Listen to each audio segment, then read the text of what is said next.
서문.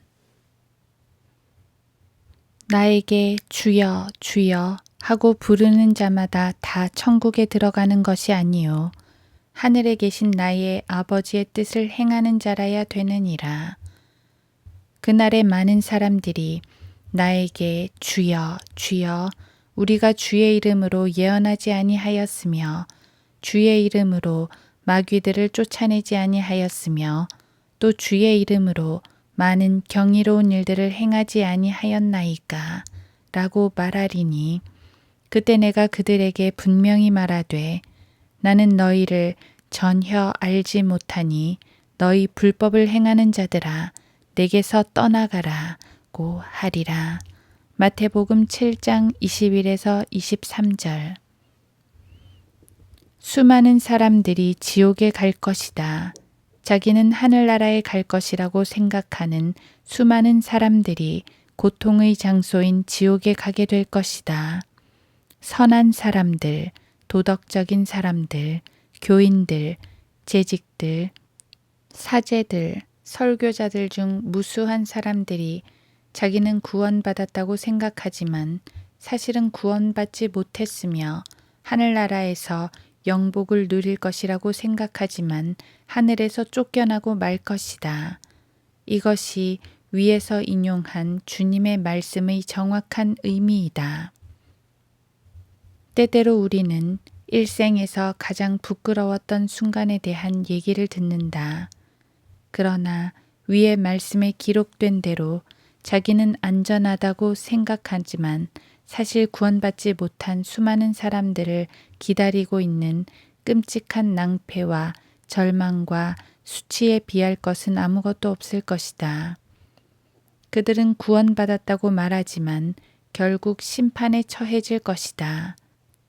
그들은 미혹이라는 거짓된 피난처에 숨어 스스로 만족하고 있지만 예수 그리스도 앞에 섰을 때 나는 너희를 전혀 알지 못하니 라는 엄청난 선언을 듣게 될 것이다.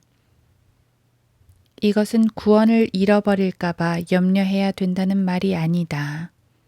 예수께서는 일단 아신 사람들에게 등을 돌리신다거나 일단 아신 사람들을 거부하신다거나 일단 받아들인 사람들을 거부한다고 말씀하신 것이 절대 아니다.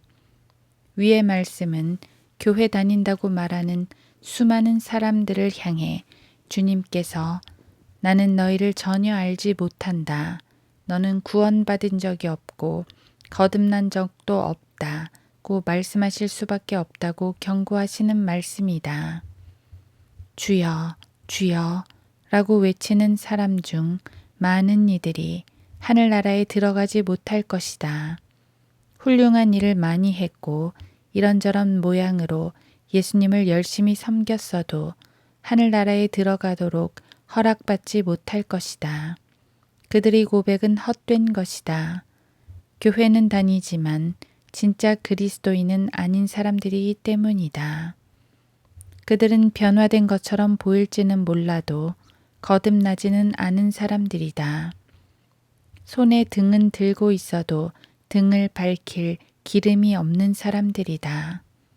죄로 물든 악한 마음을 가진 채 전능하신 하나님의 진노 아래 있으면서도 자기한테는 아무 문제도 없다고 스스로 속이고 있는 사람들이다. 1장. 수많은 목사들, 교회 재직들, 마귀를 쫓아내는 사람들, 예수님을 주라 부르는 많은 사람들이 지옥에서 깨어날 것이다. 이 얼마나 끔찍한 경고인가. 예수님의 이름으로 예언하고 설교하고 가르치고 사역한 사람들에게 말이다. 그들에게 주님께서는 나는 너희를 전혀 모른다고 말씀하실 수밖에 없다. 많은 사람들을 괘씸시켰던 설교자들, 마귀를 내쫓았던 사람들, 예수님의 이름으로 말했던 사람들에게 말이다. 자유주의자들이 아니라 이교도들이 아니라 예수님을 주라 부르는 많은 사람들이 하늘나라에 들어가지 못하고 나는 너희를 전혀 알지 못하니 너희 불법을 행하는 자들아 내게서 떠나가라는 예수님의 말씀을 들어야 할 것이다. 사도 중의 하나였던 유다의 경우를 생각해 보라. 유다는 분명히 예수님의 이름으로 기적을 행했을 것이다. 다른 사도들과 마찬가지로 유다도 복음을 전파하고 병을 고쳐주고 마귀들을 쫓아냈을 것이다. 마태복음 10장. 다시 말하면 유다는 설교자요, 예언자요, 사도요, 예수님의 이름으로 일하는 일꾼이요, 교인이었다. 그는 종교적인 사람이었지만 구원받지 못하고 지옥으로 갔던 것이다. 이 책을 읽고 있는 당신이 얼마나 종교적인 사람인지 나는 모른다. 그러나 당신은 반드시 구원을 받아야 한다. 마태복음 7장 13, 14절은 다음과 같이 말씀하고 있다. 너희는 좁은 문으로 들어가라.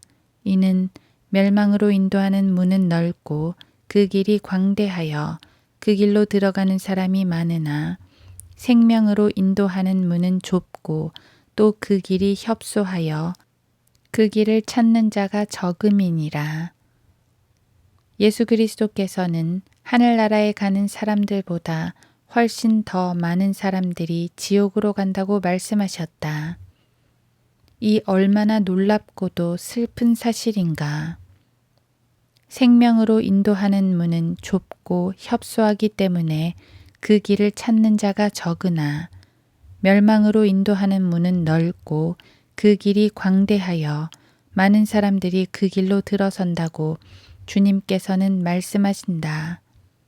주님의 말씀에 따르면 이 땅에 사는 수백만의 사람들 중 아주 적은 수만이 하늘나라에 가는 반면 전 세계 절대 다수의 사람들은 잃어버린 바 되었으며 미혹당했고 눈멀었으며 저주받은 죄인들로서 지옥으로 떨어질 운명이다. 다른 종파나 이단에 속한 사람들은 우리와 당신들은 구원의 방법만 다를 뿐이다 라고 말하기도 한다. 그러나 그것은 사실이 아니다. 예수님께서는 하늘나라에 갈 수 있는 길은 단 하나뿐이라고 말씀하셨다. 그것도 아주 좁은 길이요. 그 문도 좁다고 말씀하셨다. 하늘나라에 갈 수 있는 길은 단 하나뿐이다. 주여, 주여 하는 많은 사람들이 하늘나라에 들어가지 못할 것이다. 구원 문제에 있어 하나님의 뜻을 따르는 사람들만이 갈 것이다. 하나님의 구원 계획을 따르는 사람들은 주 예수 그리스도의 피로 구원받는 것이다. 선한 행위로, 도덕적 삶으로, 교회에 다님으로써 교회 의식에 참여하고 느낌이나 경험을 의지하는 자들은 모두 멸망으로 이끄는 넓은 길에 있는 사람들이다. 그들은 죽은 뒤에 아니면 그리스도께서 다시 오셨을 때 나는 너희를 전혀 알지 못하니 너희 불법을 행하는 자들아 내게서 떠나가라는 주님의 말씀을 들어야 할 것이다. 지구상의 대부분의 사람들은 어떤 종교에 귀속되어 있다. 그들은 천주교, 유대교, 개신교, 또 불교나 힌두교 등 여러 종교 안에서 나름대로 구원을 받으리라는 희망을 갖고 있다. 자신의 선한 도덕적인 삶으로 안심하기 원하는 사람들도 많이 있다. 소위 크리스찬 사이언스를 신봉하는 사람들은 죄 같은 것은 존재하지 않는다고 말하기도 한다. 여호와의 증인, 안식교도, 크리스찬 사이언스 신봉자 등 많은 사람들은 지옥이 존재한다는 사실을 부인한다.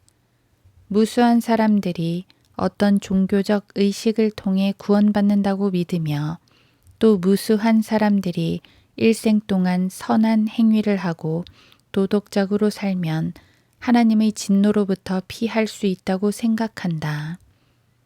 그러나 예수 그리스도께서 분명하게 하신 말씀에 따르면 절대 다수의 사람들은 거짓 소망을 가지고 살고 있으며 죽은 뒤에 그리스도께 거부당하고 불꽃 가운데서 고통당할 것이다. 그들은 죄악의 일꾼들이요 그리스도를 자신의 구주로 알지 못했던 자들인 것이다. 나는 지금 간절한 마음으로 모든 독자에게 자신의 구원을 점검할 것을 촉구하는 바이다. 구원받았다고 자신하는 수백만의 사람들이 사실은 구원받지 못했기 때문이다. 당신도 그중 한 사람일지도 모른다. 교회 다니는 수백만의 사람들이 회개하지도 않고 거듭나지도 않은 채 하나님의 진노 아래 살고 있는 죄인들이다. 당신도 그중 한 사람일지 모른다. 무수히 많은 훌륭한 감리교도들, 신실한 장로교도들, 정통 침례교도들이 지금 지옥에 가 있다. 정통 교리를 믿고 침례나 세례를 받고 견진 성사를 받은 교회 안에서 존경받던 수많은 사람들, 그들이 나름대로 신앙생활을 하면서 마음의 위안을 얻거나 절망에서 헤어나온 경험들은 있을지 몰라도 진정으로 구원받은 적은 없었던 것이다. 많은 장로교인, 감리교인, 루터교인, 성공회 교인, 제7일 안식교도, 카톨릭 신자, 크리스찬 사이언스 신봉자, 그리스도의 교회 교인, 그 밖에 여러 종파에 속한 수많은 사람들이 정작 그 길은 잃어버린 채 가짜 소망만 갖고 있다가 지금 지옥에서 고통을 당하고 있다. 그들 중 어떤 사람들은 성경도 열심히 읽고 교회에 빠지지도 않고 가난한 사람들을 구제하고 11조도 내고 금식 절기도 지키고 고해 성사도 하고 새벽 기도나 철야 기도회에도 빠지지 않는 사람들이었을 것이다. 한마디로 교회 일이라면 안 빠지는 사람들이었을 것이다. 그러나 그들이 죽어서 주님 앞에 섰을 때 주님께서는 그들을 받아주시기는커녕 오히려 그들을 죄악의 일꾼들이라 부르시고 영원한 수치와 고통으로 들어가라는 판결을 내리실 것이다. 지금 이 책을 읽고 있는 독자여, 이것이 심각한 문제가 아니라고 생각하는가? 자신의 구원을 확신할 수 없는가? 그렇다면 바로 오늘, 바로 지금 이 문제를 확실하게 해두어야 한다. 2장. 성경은 경고한다. 지난 몇 년간 나는 교회에 다니는 많은 사람들과 교회 밖에 있는 무수한 사람들이 거듭났다는 확실한 증거도 없고 그리스도를 믿은 사실에 대한 정확한 간증도 못하면서 죽음 뒤에 일어날 일에 대해 전혀 불안해하지 않는 것을 보고 대단히 염려하게 되었다. 성경은 바로 그러한 사람들을 향해 반복해서 경고하고 있기 때문이다. 성경에서 이러한 문제는 자주 제기되는데 그럴 때마다 분명한 사실은 사람이 미혹당하고 잘못된 소망을 가지고 있다가 결국에는 영원히 멸망당하고 만다는 것이다.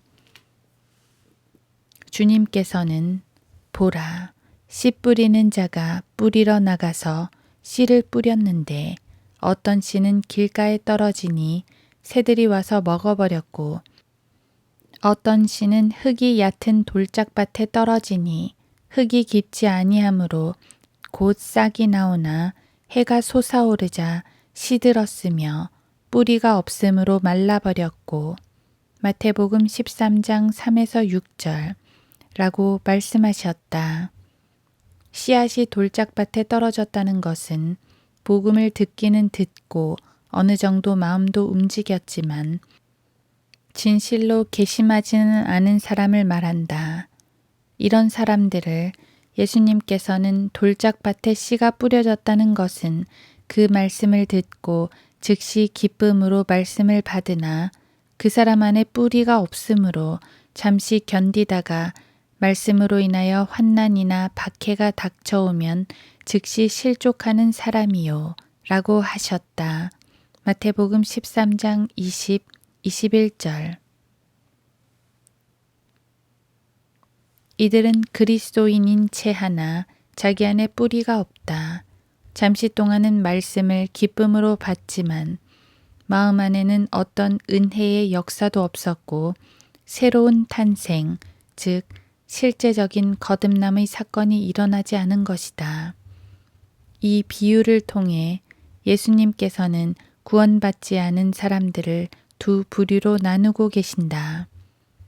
첫째는 애초에 하나님의 말씀에 관심이 없으므로 말씀을 흘려버리는 사람들이요.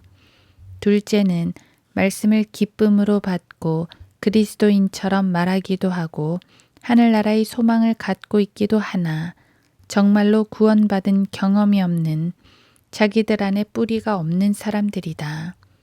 이것은 무수한 사람들이 구원을 받았다고 믿고 있으나 실제로는 구원받지 못했음을 뜻한다. 또한 성경은 하늘 문 앞에까지 가 모든 성도들과 함께 혼인잔치에 참여할 뻔했다가 거기서 쫓겨나는 사람들이 있을 것이라고 말한다. 마태복음 22장은 아들을 위해서 혼인잔치를 마련해 놓고 종들을 보내어 초대받은 사람들을 부르는 왕에 대해 말하고 있다. 초대받은 사람들이 오기를 거절하자 그 초청은 모든 이에게 주어졌다. 종들은 나가서 만나는 대로 선하든지 악하든지 모든 사람을 불러 모았고 혼인잔치는 손님으로 가득 차게 되었다. 그러나 주님께서는 다음과 같이 말씀하신다. 왕이 손님들을 보러 들어가서 거기서 예복을 입지 않은 한 사람을 보고 그에게 말하기를 친구여, 그대는 어찌하여 예복도 입지 않고 여기에 들어왔는가? 라고 하니 그가 아무 말도 없었느니라. 그러자 왕이 종들에게 말하기를 그 사람의 손과 발을 묶어서 데리고 나가 바깥 흑암에 내어 던지라. 거기서 울며 이를 갈고 있으리라고 하였느니라. 부름을 받은 사람들은 많아도 택함 받은 사람들은 적으니라. 마태복음 22장 11에서 14절. 이 사람은 혼인잔치에 참여하기를 원했고 예복을 입은 다른 사람들과 함께 집 안으로까지 들어갔다. 이 사람은 분명히 자기가 입고 있는 의복에 아무 문제도 없다고 생각했을 것이다. 그의 눈에 자기 옷은 대단히 희게 보였겠지만 왕이 요구하는 엄격한 수준에는 미치지 못했다. 예복을 입지 않은 그 사람은 바깥 흑암에 내어 던져져서 들어가기를 원했지만 들어가지 못한 사람들과 함께 울며 이를 갈게 되었다. 이처럼 하늘나라에 들어가기를 원하는 수많은 사람들이 그곳에 들어가지 못할 것이다. 많은 사람들이 구원에 대한 거짓 확신을 갖고 있으며 하나님의 진노 아래 있으면서도 미혹되어서 그것을 깨닫지도 못하고 있다. 어쩌면 이 글을 읽는 당신은 구원으로 초청하시는 하나님의 음성을 전에 들었을지도 모른다. 자신의 구원을 점검해 볼 수 있는 계기를 이미 가졌는지도 모른다. 그러다가 그만 나는 괜찮을 거야 라고 생각해 버린 것은 아닌가. 교회 안에 있는 다른 사람들을 떠올리며 저 사람들보다는 내가 낫지 하고 안심해 버린 것은 아닌가. 어쩌면 당신 생각이 맞을지도 모른다. 그러나 만에 하나 당신이 예복을 입지 못했다면, 예수 그리스도의 의로 옷 입지 못했다면 하나님 아버지께서 아들이신 예수 그리스도를 위해 하늘에서 혼인잔치를 베푸실 때 구속받은 모든 사람들이 영광 중에 끌려 올라가 잔치에 참여할 때 당신은 그곳에서 쫓겨나고 말 것이다. 당신은 분명히 구원을 받았는가? 자기 의가 아닌 그리스도의 의라는 예복을 입고 있다고 100% 확신하고 있는가? 많은 사람들은 거짓을 피난처 삼고 있으며 평화가 없는데도 평화라고 말한다. 구원받지 못한 사람들이 구원받은 사람들 사이에 섞여 있다. 만일 오늘 예수님께서 오신다면 수많은 사람들이 뒤에 남겨지게 될 것이다. 남겨져서 자기가 입은 옷이 그리스도의 의가 아니라는 사실과 자기 자신이 구원받지 못하고 거듭나지 못한 죄인이라는 놀랍고도 끔찍한 사실을 발견하게 될 것이다. 이러한 경고는 예수님께서 말씀하신 비유와 가르침에 계속해서 등장한다.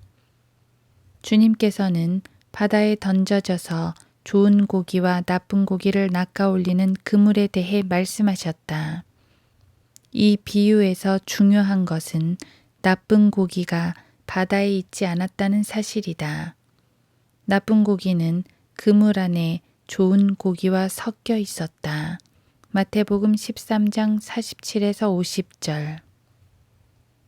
또 예수님께서는 독보리의 비유도 말씀하셨는데 독보리는 곡식 가운데 심겨져 곡식과 구분할 수 없게 되어 있다. 독보리와 곡식은 그대로 있다가 추수 때에야 분리되는 것이다. 독보리를 뿌린 그 원수는 마귀이며 추수는 세상의 끝이요 추수꾼들은 천사들이니라. 마태복음 13장 39절. 세상 끝에 하나님께서는 그분의 천사들을 통해 구원받은 사람들과 구원받지 못한 사람들을 분리시키실 것이다. 주목하라. 주님께서는 그 독보리가 초원이나 울타리 밑이나 잡초밭에 있는 것이 아니라 곡식과 함께 밭에 있다고 말씀하신다. 그들은 함께 자라고 있다.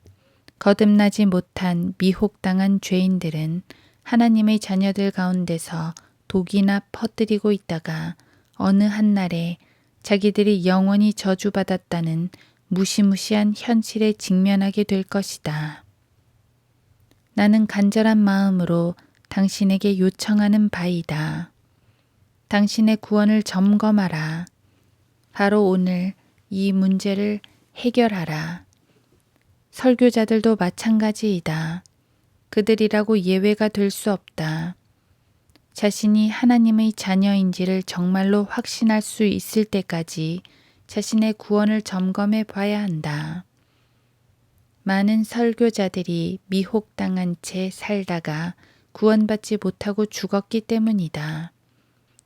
예수께서는 그날에 많은 사람들이 나에게 주여, 주여, 우리가 주의 이름으로 예언하지 아니하였으며 주의 이름으로 마귀들을 쫓아내지 아니하였으며 또 주의 이름으로 많은 경이로운 일들을 행하지 아니하였나이까 라고 말하리니 라고 말씀하셨다. 마태복음 9장 22절. 이 말씀으로 보아 무수한 기독교 사역자들이 구원받지 않은 것이 분명하다. 따라서 당신도 신앙의 근본부터 다시 점검하고 당신이 가진 구원의 소망이 혹시 가짜 소망은 아닌지 살펴봐야 한다. 그 결과 당신이 분명히 거듭난 하나님의 자녀라는 제 확신을 얻게 된다면 당신은 새로운 기쁨을 갖게 될 것이다. 예수님께서는 그러나 영들이 너희에게 복종하는 이것으로 기뻐하지 말고 오히려 너희 이름이 하늘에 기록된 것으로 기뻐하라. 누가복음 10장 20절 라고 말씀하셨다. 그러나 만일 자신이 구원받지 못한 사실을 발견했다면 너무 늦기 전에 그것을 발견한 것이 얼마나 다행인가. 베드로는 하나님의 영감으로 다음과 같이 기록했다. 그러므로 형제들아, 오히려 더욱 힘써서 너희의 부르심과 택하심을 확고히 하라. 베드로후서 1장 10절. 바울 또한 성령의 영감으로 이렇게 기록했다. 너희가 믿음 안에 있는지 너희 자신을 시험하고 스스로 입증하라.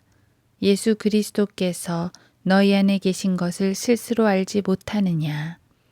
그렇지 못하면 너희는 버림받은 자들이라. 고린도후서 13장 5절. 예수님께서는 성전으로 기도하러 간 두 사람에 대해 이야기해 주셨다. 한 사람은 바리새인이었고 다른 한 사람은 세리였다. 누가복음 18장 9에서 14절. 바리새인은 자기가 상당히 의로운 사람이라고 생각했다. 기도할 때 자기는 11조도 하고 금식하며 선하고 도덕적인 삶을 살고 있다고 말했다. 그러나 그는 구원받지 못한 채 집으로 돌아갔다. 바울의 경우는 또 어떤가? 바울은 스테판을 돌로 치던 사람들이 옷을 들고 있던 장본인이었으며 주의 제자들에 대하여 위협과 살기를 내뿜고 있었다. 하나님을 위해 그토록 열성적이었던 바울이 자기의 구원을 조금이라도 의심했겠는가? 바울은 바리새파 중에서도 가장 엄격한 파를 따라 살았으며 율법을 따라 흠없이 살고자 노력했다. 그러나 주 예수께서 태양보다 더 밝은 빛과 함께 하늘로부터 그에게 나타나셨을 때에야 비로소 바울은 자신이 구원받지 못한 가련한 죄인으로서 예수 그리스도를 박해하고 있었다는 엄청난 사실을 깨달은 것이다. 독자들이여, 부디 성경 말씀으로 경고를 받고 자신이 구원받았는지 그렇지 않은지를 점검하라. 3장. 구원받지 못했으면서도 구원받았다고 생각하고 있던 사람들. 나는 텍사스 메가터 근처의 한 작은 시골 교회에서 첫 번째 부흥 집회를 가졌다. 그때 어떤 남자를 만났는데 그의 아내와 딸은 그의 구원을 위해 오래 기도해 왔었다. 집회가 있던 어느 날 밤 설교가 끝나고 초청 시간이 되었는데 누군가가 나를 부르는 소리가 들렸다. 천막 옆 나무 근처로 가보았더니 나를 부른 나이든 남자의 딸과 딸의 친구가 그 남자에게 구원을 받아야 한다고 간청하고 있는 것이 보였다. 그 남자는 저에게 이렇게 말했다. 라이스 형제님, 얘들한테 절 좀 가만 놔두라고 해주시죠. 저는 아무 문제 없단 말입니다. 그에게 나는 이렇게 답해 주었다. 만일 그에게 정말로 아무 문제가 없다면 그의 아내가 남편에 대해 그렇게 큰 마음의 부담을 갖고 있는 것과 또 딸도 그의 구원을 위해 계속해서 기도하고 눈물 흘리는 것이 이상하지 않느냐고 말이다. 그러자 그는 이렇게 말하는 것이었다. 라이스 형제님, 저는 주일학교 교사도 했었고요. 공중기도도 많이 했습니다. 이 교회 안에 있는 누구 못지않게 괜찮은 성도라고요. 하지만 그런다고 그리스도인이 되는 것은 아닙니다. 공중기도를 하고 교회 일을 돕고 도덕적으로 사는 것으로는 안 됩니다. 구원을 받지 못했으면 당신은 잃어버린 죄인인 것입니다. 저는 그렇게 큰 잘못을 한 적이 한 번도 없는데요. 심한 말 몇 번 한 것 말고는 정말이지 다른 사람들처럼 훌륭한 그리스도인으로 살았다고요. 그 말은 살인자가 저는 2명밖에 안 죽였다고요 하며 변명하는 것과 다를 바 없습니다. 이 말을 듣자 그는 놀라는 눈치였다. 그때 나는 이렇게 물었다. 저는 얼마나 도덕적으로 살았는지를 묻는 것이 아닙니다. 저는 단지 선생님께서 거듭나신 경험이 있는지를 묻는 것입니다. 예수 그리스도를 신뢰하고 그분께 선생님의 마음을 바꿔달라고 선생님의 모든 죄를 용서하시고 새로운 피조물로 만들어달라고 구하신 적이 있습니까? 그러자 남자는 심각한 표정으로 내 얼굴을 쳐다보더니 아니요, 그렇게 한 적은 한 번도 없는 것 같습니다. 라고 말했다. 그렇다면 이제 그 문제를 해결할 때가 된 것 같지 않으십니까? 그는 나의 제안에 동의하고 나와 함께 앞으로 나왔다. 거기서 그는 무릎을 꿇고 눈물로 얼룩진 얼굴을 들고 오 하나님, 저를 용서해 주시고 구원해 주시기만 한다면 하나님께서 제게 원하시는 것은 무엇이든지 하겠습니다. 라고 말했다. 그 즉시 그는 구원을 받았고 하나님께서 자기를 용서해 주셨다는 확신을 가졌다. 하나님의 말씀에 예수 그리스도를 믿는 모든 사람은 용서해 주시겠다고 약속하신 대로 말이다. 지금도 나는 만일 내가 그날 밤에 그 질문으로 그의 마음에 부담을 주지 않았더라면 그 사람은 죽은 뒤에 영원한 지옥에 떨어지지는 않았을까 하는 생각을 종종 해본다. 1932년 텍사스 달라스에서 5개 부흥 집회를 열었을 때 굉장히 많은 사람이 모였는데 그 중에서 한 여인이 내게 이런 쪽지를 보낸 적이 있었다.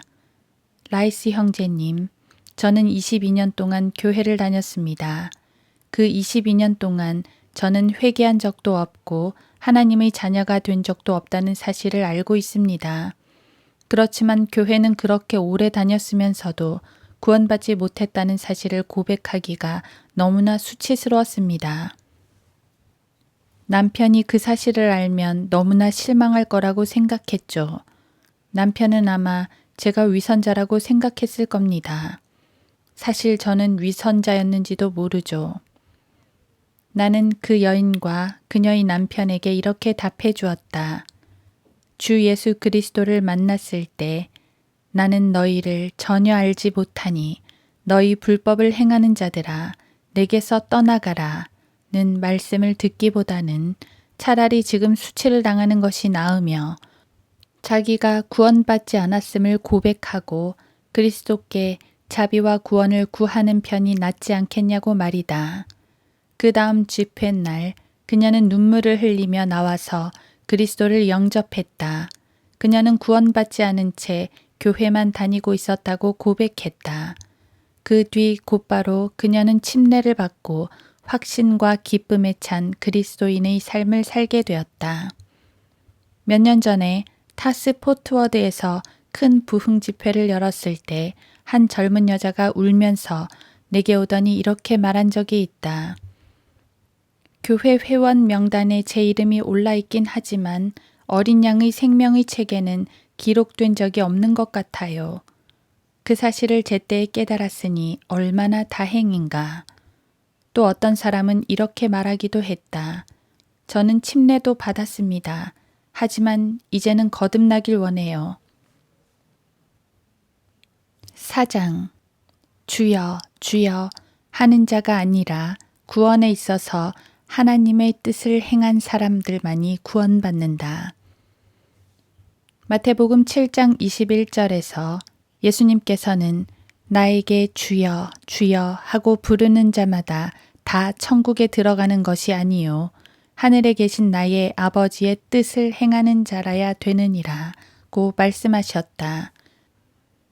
하늘나라에는 가기 원하지만 이미 너무 늦은 그런 사람들에게 주님께서 하신 말씀은 그들이 주여 주여 하면서 입으로는 주님을 높였을지 모르지만 아버지의 뜻은 결코 행하지 않았다는 것이다. 물론 이 말씀은 모든 일에서 아버지의 뜻을 완전하게 행한 사람만이 구원받는다는 뜻은 아니다. 만일 그렇다면 죄가 하나도 없는 완전한 사람만이 구원받는다는 뜻이 될 테니까 말이다.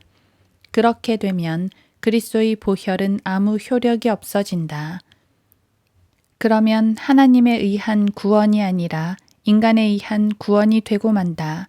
하나님의 은혜에 의한 구원이 아니라 행위에 의한 구원이 되는 것이다. 주님께서 말씀하신 것은 그런 말이 아니다.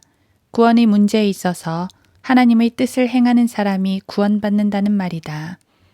즉 예수 그리스도께서 우리의 죄를 위해 죽으신 하나님의 어린 양이신 것을 믿고 죄사함과 구원을 받기 위해 그분만을 의지해야 한다는 것이다. 그렇다면 어떤 일을 해야만 하나님을 기쁘시게 할 수 있느냐는 질문이 나온다. 이 질문에 우리 구주께서는 요한복음 6장 28, 29절에서 대답하고 계신다. 그들이 주께 말씀드리기를 우리가 하나님의 일들을 하려면 무엇을 해야 되리이까? 라고 하니 예수께서 대답하여 그들에게 말씀하시기를 이것이 하나님의 일이니 즉 그분이 보내신 일을 너희가 믿는 것이라고 하시니라. 그렇다. 이것이 하나님의 일이니 즉 그분이 보내신 일을 너희가 믿는 것이라. 선행도 아니다. 교회 다니는 것도 아니다. 기도도, 11조도, 설교도 아니다. 구원 계획에 있어서 그런 것들은 하나님의 뜻이 아니다. 하나님의 일을 하는 길은 바로 하나님께서 보내신 구주를 믿는 것이다. 구원받을 수 있는 유일한 길은 구원 문제에 있어 완전히 예수 그리스도를 신뢰하는 것이다. 예언하는 것도 마귀들을 쫓아내는 것도 많은 능력을 행하는 것도 아니다. 구원의 길은 세상에 오셔서 죄인들을 위해 죽으신 예수 그리스도를 믿는 것이다. 그것이 하나님의 구원 계획인 것이다. 그리스도를 의지하고 그분을 구주로 받아들이는 것, 그것이 하나님의 뜻을 행하는 것이다.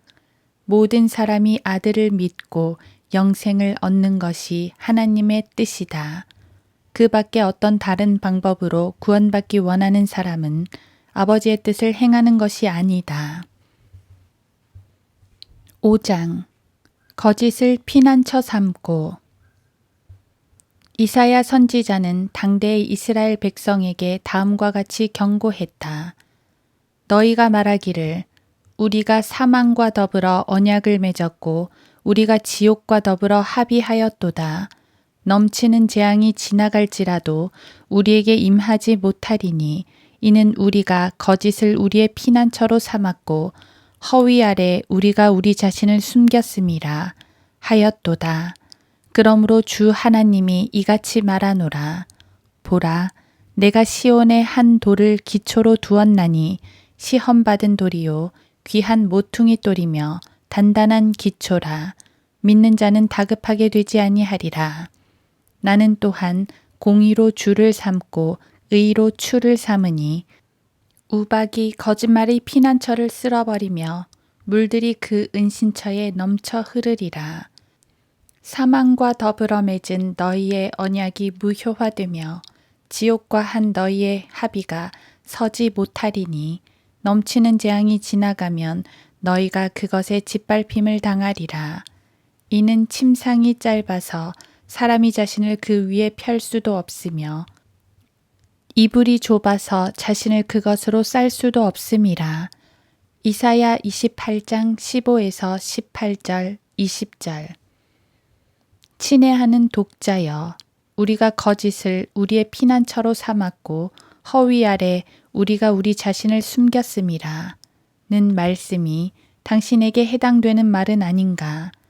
자신은 구원을 받았다고 생각하지만 그것이 혹시 잘못된 희망은 아닌가.